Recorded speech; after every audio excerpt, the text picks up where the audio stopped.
Hey, Mom Nation, it is Katie, and I am here with a live and learn. It has been a hot minute since I've done a live and learn, and I love these, you guys. I love it because I get to know our mama entrepreneurs a little bit better. They usually have an amazing skill to share or teach us, or some further knowledge that we didn't learn in school, right? And so today is just like that, and we have the money lady on, Dana Austin. Hello, money lady. Hey, everybody. How are you? I'm great. It's been a busy couple of months, so I'm right there with you on that. Right. It's crazy. I think everybody is feeling it. Life is definitely busy. Your eyes match your backdrop so perfectly. It just sticks out to me. It just looks so stunning. So very nice job pairing those if you plan that. Give us a little bit of background on you, Dana. Why should we listen to you about money? Well, I've been in the financial services business for about 6 years. And before that, the only reason I really got into it in the first place is it was kind of like one of those things you fall into because you've been doing something else, but yet people keep coming to you for asking you questions about things. And then you finally realize, oh, this is really what I should be doing. So it took me a minute to figure that out. I never knew what I wanted to do when I grew up, but it was like a light bulb went off one day. So I just decided that it was really cool to start helping people figure out this money stuff, because they seem to purposely make it difficult for people to understand. So yeah. I like teaching, and I like helping people at the tunnel, because it's just hard. Everybody struggles with money, I think, almost everybody. So yeah, absolutely. And it's funny. This is so funny. Oh my gosh. I wish Ash was on right now, because our show that we do every Wednesday, it's kind of like the MOMnation news show. It's called What's What with Kate and Ash.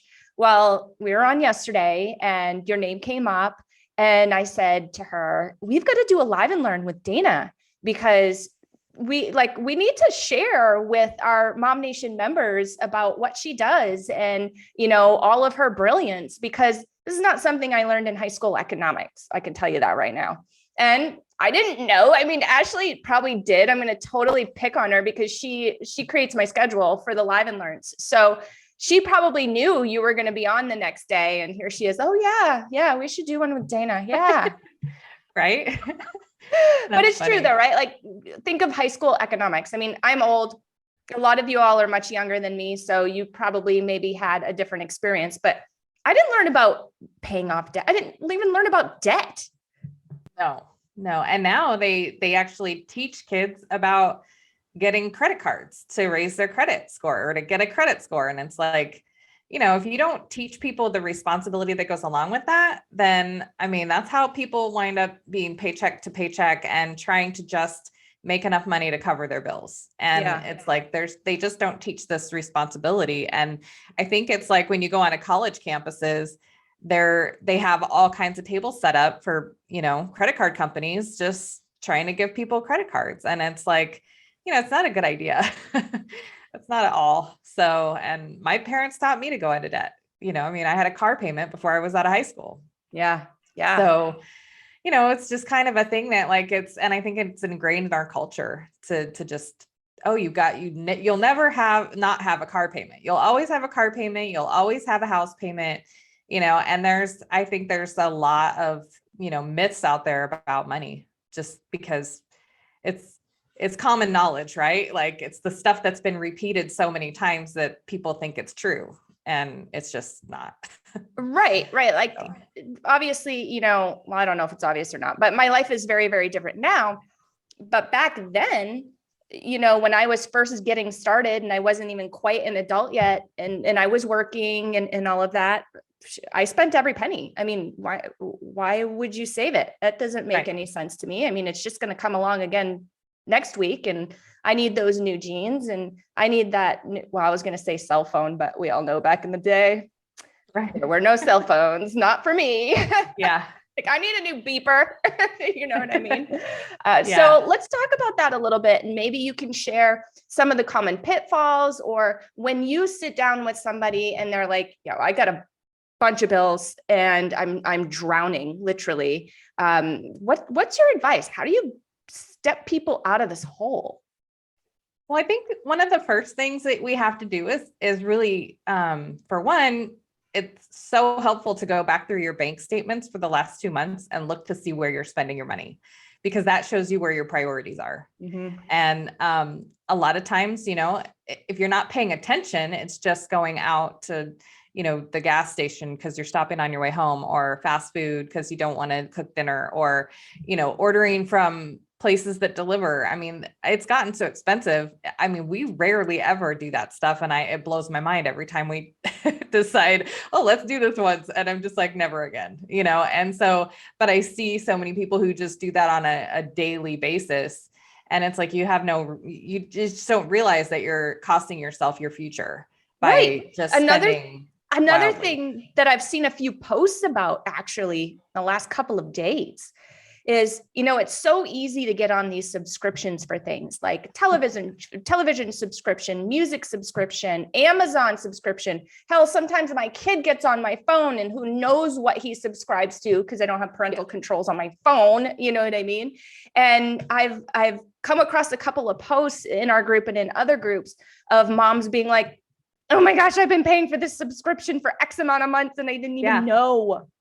The same thing happened to me a few months back because I was going through I was actually doing my taxes. So I was going back through something and I said, what does this Amazon charge every month? And it said Amazon Video. And I was like, all we have is Amazon Prime. And I'm like, we don't do this. And so I went back and looked, and we had a subscription to something that I think we probably started as a free trial. And then they just start charging. And I had no idea. It was $10 a month. And I was like, I had no idea. And so it's easy to get away from that. So what I started doing at the end of last year was, this came up several times. And so same topic was, how do you keep control of these subscriptions? Well, every time I sign up for anything new, I put it in my calendar. I put it on that day, and I say, okay, this is going to repeat every month. And I put how much it is. And then that way, like every month, I'll see it on my calendar and know that there's a subscription. And if it's a yearly thing, those are the big ones that get you, because the yearly one's usually over $100 or something. And chunk. if you don't, I mean, it's a big chunk, and if you're not prepared for that and you don't have that in your budget, it might cause you to have an overdraft or something if you don't have a buffer. And which is more costly. Yes. Yeah. I mean, I think the pitfalls are, like, in most people's daily lives, is, for one, not having a buffer in your account. Like, you don't spend based on what your account balance is. You spend based on what you're allowing your account balance to be. Like, so if you say $500, we don't go below that.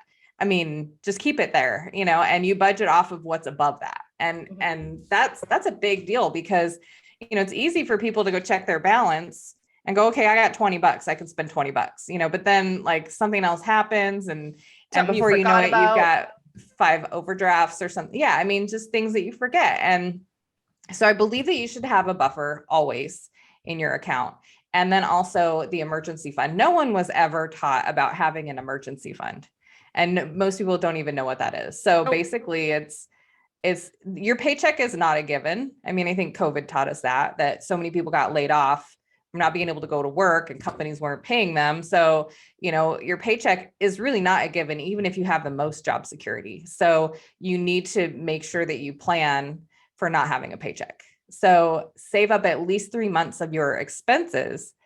And that's not in case you don't have a paycheck, but it's also in case something big happens that you need to come up with $1,000 really quick, because that stuff happens all the time. And then if you don't have that money, you're going and running and putting it on a credit card and costing yourself 25% interest on something that, you could have just saved up a little bit and had a buffer. And so those two things I think are the most important. And then just trying to get away from using the credit card, because people tend to spend more money when they use credit just because they're not paying attention. Right.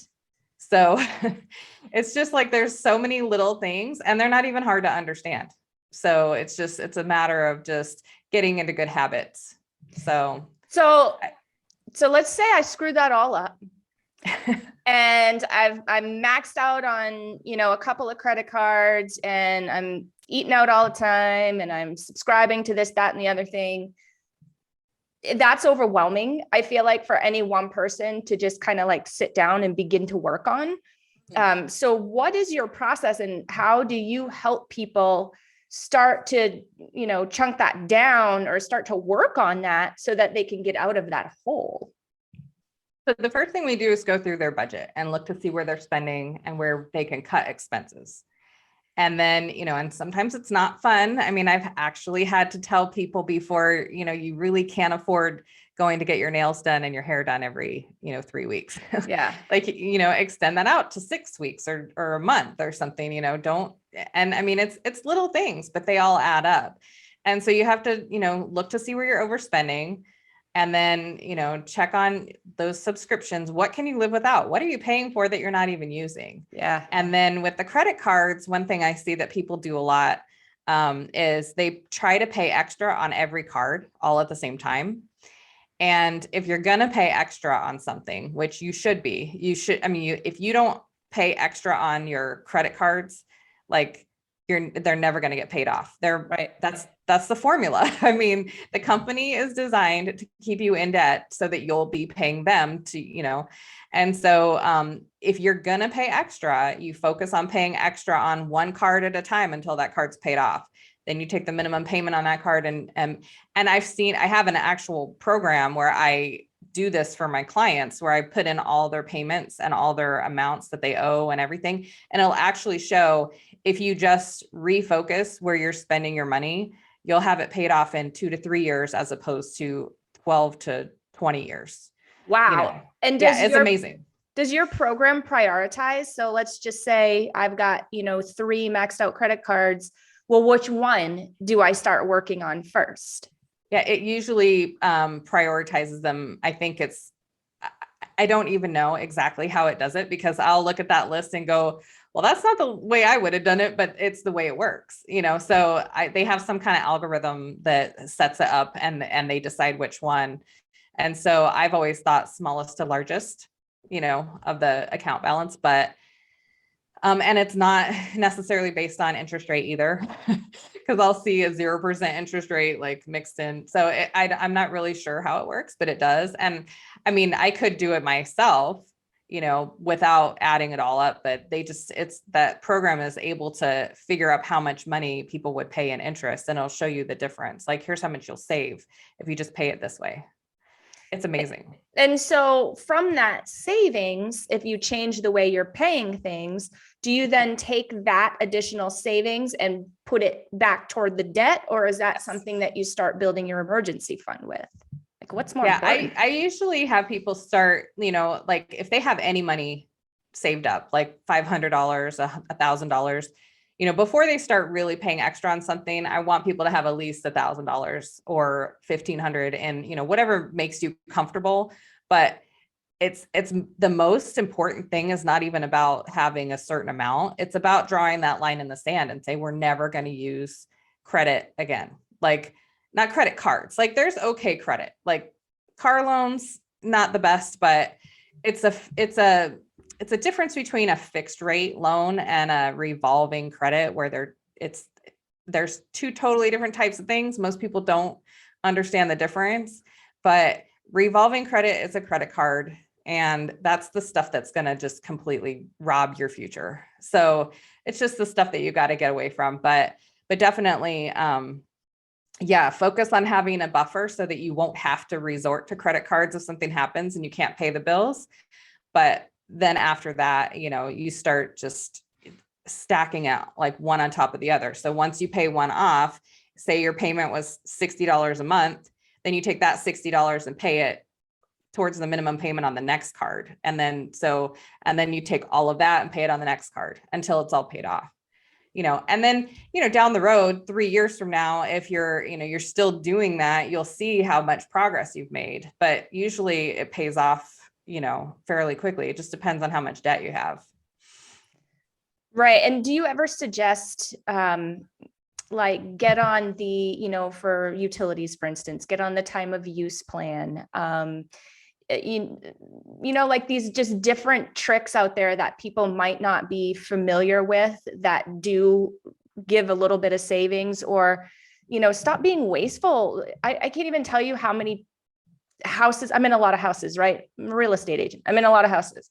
I can't tell you how many people just like middle of summer leave the door wide open. Oh yeah. Oh, for sure. And I'm thinking to myself, oh my goodness, electricity is not cheap. So do you go over like little tips like that on how to sort of save money just in changing habits and just in, gaining more information in these particular spots? Definitely. I mean, I myself have the time of use plan. So it's a benefit for me. We do the 3 to 6 because it's easiest for us. We work at home. We're at home all day. So there's always somebody here, but I've saved so much money. I get actually like, I've gotten emails from SRP before saying, hey, you're one of our biggest savers. And I mean, we have sunscreens on our house. And this, like, we moved into this house and it was already this way. So it had sunscreens. I think it had extra insulation in the attic. We have a 3,500 square foot house, and our summer electric bill is never more than $350. Wow. And I'll talk to people who have houses that are half the size and pay over 400. So, I mean, there's definitely things that you can do. And I mean, it doesn't even necessarily have to cost you a lot, but it's just paying attention. I mean, I used to, when I was really when I was really like strict about everything, I would check my SRP thing every day and see where we were over and, you know, what we were running during our peak time and say, okay, we have to fix this, you know. But I mean, there's little things. It depends on how much you want to really obsess about it. But at first, you know, if you're actually on the paycheck to paycheck thing where you have no extra money and you're struggling to just pay your monthly bills, you kind of need to get obsessed. I mean, I think you kind of have to, and it's only a temporary situation. Like once you figure out the tricks and what you need to do, it just becomes life habits. And then after a while, when you stop living paycheck to paycheck, you have an emergency fund, everything, you know, you're saving properly, it becomes just second nature, and it doesn't feel like you're depriving yourself of a bunch of stuff, and you know, you don't feel miserable. I mean, it's just not. I mean, you just realize that there's so many things there's certain things that are necessities, and pretty much everything else in life is a want, not a need. Exactly. I mean, I can have the same cell phone for 6 years. As long as my battery charges and I can talk, it's fine. You know, I don't need a new one. Right. But I think we've all gotten into this culture of we have to just replace something if it even gives us a little bit of trouble. Right. So I don't know. It's all about habits. Well, it makes a lot of sense. And sometimes we don't know that we have bad habits. Yeah. So if I was raised in a house, which I was not, but if I was raised in a house where doors were just flung wide open and they were wide open no matter what the season was, or no one cared how long they were open, just an example, I wouldn't know that that's not the way to do it. I wouldn't know that there's a better way. I wouldn't know that that's necessarily wasteful if I was never taught that. Right. Exactly. Yeah, there's so many things we've never been taught. So, I mean, and it all comes from just what you've come to learn as you've grown up, you know, and then learning that maybe what we thought we knew wasn't exactly the right thing, or that there is a better way. And I think it's fine to question, you know, is there a better way to do this? Not that, I mean, whether I was wrong or not, doesn't really matter. You know, it's just a fact of like, hey, I can change this and do better and save, you know, I mean, if it's a matter of saving a couple $100s a month, I mean, some people, if they just stop eating out and start eating at home, they can be saving $1,500 a month just off of delivery fees and food. I mean, it's at least like, depending on where we go, right? For my family of 3, and half the time my kid like eats off my plate and eats off my husband's plate, it's at least $80 with tip. Walk in and out the door, at least. And fast food isn't even that much cheaper anymore. So true. So, and it's not great for you. And then you get all these other expenses when you eat unhealthy, right? Because now you got to go to the doctor, and now you feel like crap. So you're not as productive. And there's just lots of things to think about, you know, surrounding this that I feel like we just don't think about in everyday life. Yeah. I took my daughter out for lunch on her birthday Monday, and I got the bill afterwards, and I thought, what the heck? Like, they did not put it on the menu. The lady asked, do you want to add cheese? Do you want to add bacon? My daughter's like, yeah, sure. I want bacon on my burger, and I was like, sure. Yeah, I'll have a piece of cheese. $3 to add bacon and $2 to add a slice of cheese. I was Dang. like, are you kidding me? And I mean, it's $5, but still, it's like our bill for two of us was $60 with the tip and everything. And I'm For just lunch. like, yeah, for lunch. Yeah. And it was great. I mean, but I'm like, if I would have been thinking ahead, I would have cut that burger in half, which my daughter did. She cut hers in half, brought it home, and my husband had lunch too. And if I would have thought about it, I would have done the same thing and had two meals instead of one really extremely heavy meal, and it would have been better for me in the long run. But, sometimes I don't think about that because we don't really go out to eat that often. So if we did, I probably would be more, okay, let's do it this way, but it's just kind of one of those, it was a special day. But yeah, I definitely, we will go over, I'll show people where they're spending too much or where they can cut things. We have different options for people to do, to shop around for things that they're already spending money on to see if they can save. So like insurance. Yes. Oh my gosh. People are over insured. Like, I mean, sometimes I'll see people are paying out hundreds of dollars out of their paycheck for all the benefits that their work offers. And sometimes they're, multiple different types of insurance policies that they don't necessarily need or that wouldn't really pay out anyway. So it's like, yeah, you can cut this, that'll save you $30 a month or whatever. So it's just, there's a lot of things. And if you don't do this for a living, it's hard to know where to look. Yeah, exactly. And, it seems like this has been the theme of the lives and podcasts and stuff that I have been doing lately, but be vulnerable. It's okay. I mean, post in MOMnation as an anonymous poster if you don't want people to know that it's you asking, but ask the question. If your house is 1,500 square feet and your AC bill is $600, you probably have some things that you can do there to alleviate that. Maybe you don't know. It's okay. It's okay to not know things, but lean on the support that you have. Ask questions. People are going to come up with some ideas for you.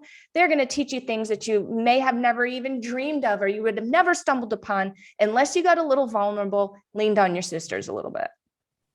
I always say that too. It's never a bad thing to ask questions because, I think I was listening to something the other day and there was a guy and he was talking about that, like, once you know something, I've been in the financial, business for a while. We kind of take it for granted that, like, who doesn't know this, and it maybe, yours is real estate. So you might have this thing about like going to buy a house. And I mean, I kind of found myself saying the same thing. I'm going through some training for a new license that I got the other day. And I was like, well, if you've ever bought a house, all this stuff should be super easy. And then, one of my partners was like, well, I've never owned a house. So they've never heard these terms before. And I was like, oh yeah. So I guess, for me, it is kind of, it's like, who couldn't pass this test? But yeah, I mean, it really is like sometimes people that know forget that other people don't know. So unless you ask the question, we don't know what you need to know. 100%. Great example came up yesterday. There's this gimmicky real estate company out there. They're all over the commercials, billboards everywhere, all through town. And they have this great little gimmick. You could probably figure out who I'm talking about. And I have seen on now several occasions where I get settlement statements back. So if I have a cross sale with one of these gimmicky people, I see the settlement statement, right? So I see what buyer and seller are paying. Right. And yesterday, this in fact happened. I was looking at the settlement statement. My chin was on the ground because they actually charged their sellers, not my client. I wouldn't have charged them this much, but they charged their seller $9,000 more than what I would have charged them to give them much better service. And the service that they received from their client, I know, because I was the cross agent and I've got experience. I was steamrolling that agent all day long. And because I'm protecting my client, not hers. Yeah. And so her client got terrible service for $9,000 more. It's really, you've got to ask questions, people. You can't just assume, throw your head in the sand and figure out, well, if it's on the internet or on the billboard, it must be okay. It's not true.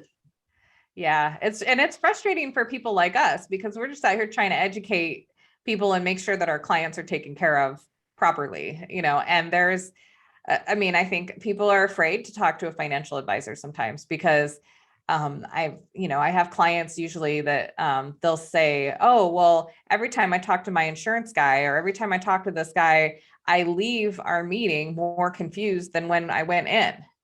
And so, Get a new and guy. then that just, and then for the client, it makes them feel like, what's wrong with me? Why don't I understand this? But also it's usually more of a matter of they talk in circles so that you don't clearly understand what you've got. And so if that's the case, if you have someone, that you go to that's talking to you like that and you don't understand, and you ask them to clarify, and if it's still confusing after that, you need to go get a second opinion. Totally agree. And find out exactly what's going on. And, totally agree. And the second opinion is not mom and dad, although Right. they could be very knowledgeable. That's not Yeah. the best second opinion. I've realized that in my experience Right. with dealing with, I mean, come on, I've dealt with thousands of families. I mean, you know what I mean? And mom and dad don't always give the best advice. It's really important to ask the question of your network though, and say, hey, who is a professional in XYZ industry that that you deal with, that you love? Go online and start to follow the people that you connect with, that are really like you and I, that are educating, that are sharing this information, giving it out there for the world to take and use. These are the people that you want to talk to, not the shady ones that stand behind a gimmicky commercial or a billboard. Yeah. And one thing I will say too, because I am a licensed investment person, so there is a limit to what someone who is licensed in the industry can say publicly, because every client that we meet has a different scenario. So we can't give advice based on just somebody asking a general question. So it's very sticky out there. And so usually the people I see who are giving specific advice to someone who asks a question, they're not licensed for anything. So you do have to be careful of not only just asking the question, but if they don't have the full story, they can't give you a good, this is what you should do in this situation. So, most actual real investment people won't be able to even comment on that. And so that's why it is important to make sure, there's ways you can check out investment people to see if they are legitimate and have, I guess, the credentials. But it's people come to me all the time and say, well, I saw this on, why can't I just trade, do my own thing on E-Trade, or I can set up an account for myself. And it's like, well, because, a computer program doesn't know your situation. You're just picking your own stuff, and maybe what you're picking it's based on your brother's uncle who said, go buy this stock. And, they don't, and I've definitely seen people who have no idea what they have because they just said, well, so-and-so said this. It's like, okay, but in your situation, maybe that's not the right thing for you. Exactly. And on the other side of that, I know people who follow the stock market and are very brilliant with it and really understand what they're doing and do their own research that do that. But if you are not that person, it's not a good place for you to be. Right. Exactly. I mean, you don't have to be a licensed professional to know something, because I'm a huge fan of being able to learn whatever you want to know, and the information's out there. But yeah, definitely, it's worth it to really I mean, who has the money, who's made the money? And that's kind of it goes back to, if you want what something has, what someone has, you have to do what they did to get it, right? So if I want to know about owning rental properties, who am I going to go ask? I'm going to go ask you, because you own rental properties. You own several, you don't just own one. And, so I'm going to come to you and say, hey, what are your resources for this? And, you guys put out tons of information, which is awesome. And I love that.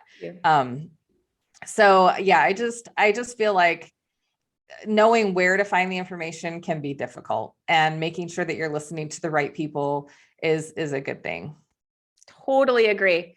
Well, I hate to say it. We're going to have you come back onto Live and Learn because there are some things that we did not get to that I really want to talk about. I really want to dive more into appropriate savings accounts, the different types of savings accounts, like those types of vehicles. If we can, if that's something that we can do on a future Live and Learn here. I want to talk about, financial terminology and kind of get people sort of up to speed and used to hearing those things. We are out of time today, though, Dana. If somebody wants to connect with you, what's the best way for them to do that? You can just send me an email at dana.austin.financial@gmail.com or Awesome. find me on Facebook. I'm definitely in the MOMnation group, so I'm around. I'm pretty easy to get a hold of, so. Awesome. Yes, you are. You are in there quite regularly. I see you all the time, and I thank you for that. Also, in the show notes, I have linked Dana's Facebook page, also her personal profile. So if you want to hook up with her there, then you can just click on that, and it's easy peasy. While you are at it, guys, hop over to YouTube, give us a subscribe. We are at MOMnation USA. That is our handle on YouTube. And you'll see playlists there. We've got our podcast playlist. We've got our Live and Learn playlist. So if you loved what we talked about with Dana today, there are plenty of other past shows that we have done. Just hop onto those playlists and start learning, guys. All right, Dana, let's get you back on. All right. Definitely. Let me know. Bye, guys. Bye.